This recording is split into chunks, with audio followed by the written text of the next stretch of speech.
Can I mention some guys? Just tell me first thing that pops into your head. If you have a good Yeah, story, awesome. yeah. Hogan.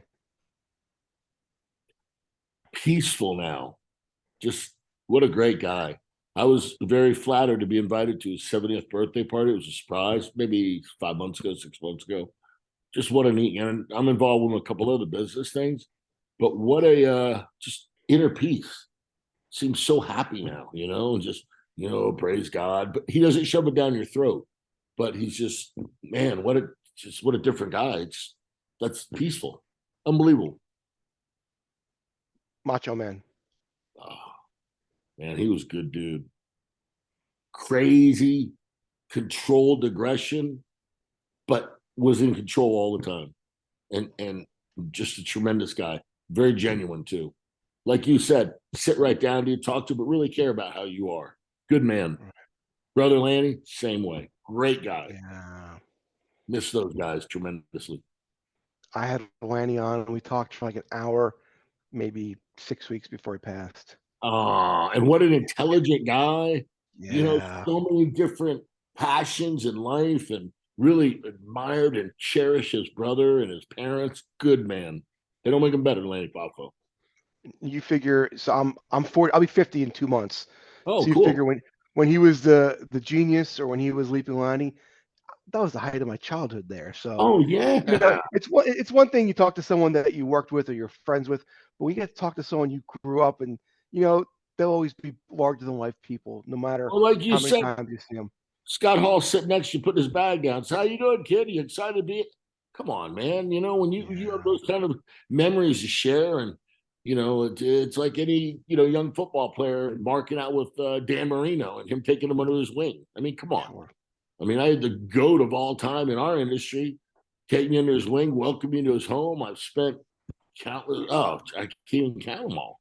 But those memories, each one of them, are so special to me. It really is. Sting. Greatest guy. Again, peaceful, so strong with his faith. I was supposed to go see he and Nate's do the last match thing, and Rick told me Stinger's dad died like maybe 2 days before that was going to happen. And I texted Sting, Steve, so sorry for, because it's awkward. What do you say? It's like rubbing salt in a wound. He's getting 5,000 messages, but I just want him to know that I've been there, and I'm so sorry for your loss, and I love you. And he was so classy, just class act, always has been, always will be. What an unbelievable guy. Lex Luger. Wow. What change guy. I mean, trying to help other people now, everything. Before, narcissist, he lived his gimmick without a question. Didn't really care about others. He was nice to me because he knew I was a pretty sharp guy, I guess, or whatever, but there was no depth in the relationship. You know what I'm saying? He was nice, cordial. But now, what a nice guy. Joe, can I get your number? Can I keep your number? Very, very sincere. And it's amazing to see that he's in such a good place after all that he's been through, but very inspirational. Well, Yeah. Chris Benoit. perplexing. I've seen him talk to fans after the matches, fans that I introduced him to, happened so in Tampa. Kid who was a doorman, cannot remember his name, I'm sorry to say, who offered to let Paulie cut his fingers off on TV. And he told Chris this just to get on TV. Chris is like, no, no, no, talk to the kid for over an hour and gave him his phone number. I mean, I've seen him do that time and time again. The nicest guy in the world. I don't know how that happens. It's just anybody who knows Chris, and you know this, you're one of the boys. Right. Everybody who knew Chris well would say the same thing. That was not him. Not him. Yeah, and I was tight with Nancy through Kevin. Oh, just geez. Yeah. And Joe, if you asked any of the guys, whatever it was 20 years ago, name your top 5 guys you want to work with, Chris Benoit would be on every single person's list, no matter who you are. 20 years ago, I would say Chris Benoit would probably be number one. Yep. He was just revered so much for. And I don't care if you're 6'8" or 5'8", he could work big, he could work little, he could work Mexican, Japanese. Those chops would lower a 6'8" guy. Oh, amazing. Amazing.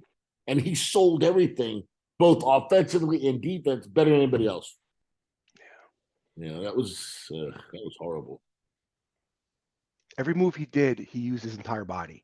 Yes. You know what I mean? If he gave you a forearm, yes. he used his legs too. He used every part of his body. The kicks when he'd hold the the rope and put his whole effort, the energy into that, the kinetic, amazing. Yeah. Babyface, I'm gonna go Steamboat, but on the offensive side of it, man, Benoit was amazing. Yeah, amazing, and even better person. I know it sounds retarded to say, but God, he was such a nice guy, humble. Yeah. Oh, I remember Flair. Flair's the one that got him. You know, start dressing like a champion, you'll be a champion. Chris took it to heart, looked like $1 million. That's when his game was bulletproof. You know, that was probably 96, 97, but yeah, it's weird. And the love he and Eddie had, and Chavo and Jericho, and it was real. I mean, I used to hang with those guys a lot. It's crazy. Talk to me about Eddie. Oh God. Eddie, he was the best. Again, Chavo still, I love Chavo. But Eddie was, and when he would drink tequila, the monster would come. You know, he was 5'8". He drank tequila, he was 6'8". But what a giving guy, like you said, in the ring, what a giving guy will want to teach a jabroni like me and try to help me. You know what I'm saying? Yeah. And that's just so special when a guy at that level wants to help somebody like me who had potential and had a certain look, sure. But talent-wise, nowhere near their level. But they wanted to help me and try to elevate me. That's special, you know, when you have somebody like that. So many selfless guys like that. Right. DDP? Oh, still one of my I knew Paige before I broke in. He was our color commentator in Florida Championship Wrestling.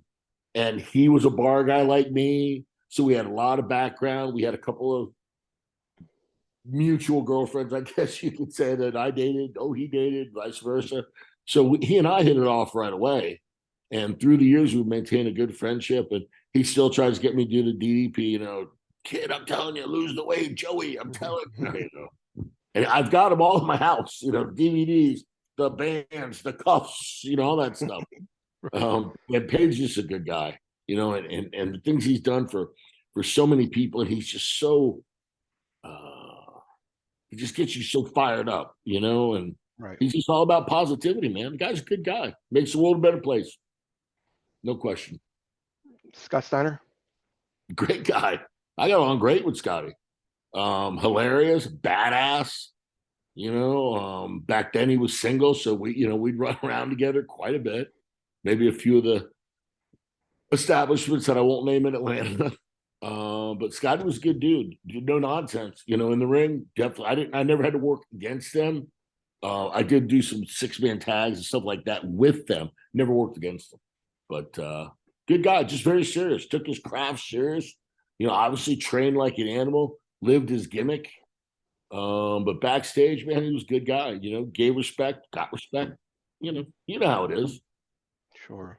And Rick was a great guy too. His brother, tremendous guy. Funny, about 5 years ago, Rick called me to get, because when Laurinaitis was with WWE and executive VP, John's still one of my best friends. And God, he would give me so many tickets all the time for my business contacts and what have you. I'd probably get like 60 or 70 for a show. It was crazy. Rick Steiner called me to get tickets. I'm like, well, yeah, I've never even worked for WWE. You know, I'm the old jabroni. You know, but I got tickets for him through Johnny, of course. But I thought that was funny. But yeah, Rick's a good guy. Last time I talked to Scott, he was opening up it's a breakfast spot. They have liquor though. Shoney's. He was opening up a Shoney's right in his hometown.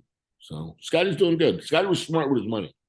You know, people make fun, he can't count this and this. And, you know, if he says a malapropism or something in a promo, Scott was real smart with his money, like with the the stocks and everything. Very smart, like crazy smart. Great. I got a movie I produced. A friend of mine, Mario Garcia, the Throwback. You know, that's doing really well. We did that here in Tampa. One of my best friends, Mario, wrote it, directed it, cast it, and it's got Will Sasso's star, Bobby Lee, Justine Machado. So that's doing pretty well. And I've got a funding company called Florida Settlement Funding. We do pre-settlement funding where people are anticipating settlements. You know, we extend funds for them a lot of times. It's help save their cars, their homes. You know, that's just doing great. And you know what? Just enjoying life and seeing old friends like you. And it's amazing. I do a lot of these podcasts. I'm like, bro, listen, I was nothing. You know, I just did a sign for some guy, Ken. He bro, I'm gonna buy 200 of your autograph 8x10s. I said, I hope you make your money back, bro. But you know, Mike, like you, and you know this, it's nice to be remembered. And our fans are some of the best fans in any sport. You know, and I still get fan mail for people in England and this, and it's nice. It's touching.